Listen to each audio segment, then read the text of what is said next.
এমন এক জায়গায় আমরা যেখানে মানবতার অভাব, ভদ্রতার অভাব, শিষ্টতার অভাব কিছুই নাই, মৃত্যু আর মৃত্যু, মারামারি আর কাটাকাটি, এই হানাহানি এই চলতেছে।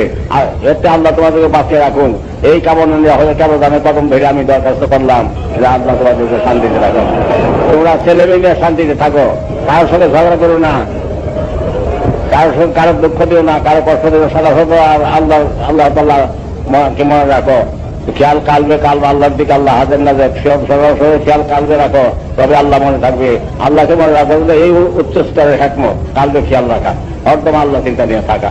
আমি তোমরা সেইভাবেই করবো, সেই জন্য তোমাদেরকে দিবারা 24 ঘন্টা আমি জ্যাকেট পাচ্ছি, যাতে করে তোমার জলদি জলদি কালবে চেন্তা করে আল্লাহ দিয়ে যেতে পারো। কালকে কখন যাবো, কালকে যাওয়া না, আমরা এমন যাওয়া পৃথিবীতে আর কোনোদিন আসে নাই, এমন যাওয়া না, এমন দুঃখের যাওয়া পৃথিবীতে আসে নাই। চারটা বড় জানা বলে গেছে বাবা, এমন এক যাওয়া না আসতেছে, কেউই বাঁচবে না, তাহলে কেউ কারোই বাঁচবার চান্স নাই।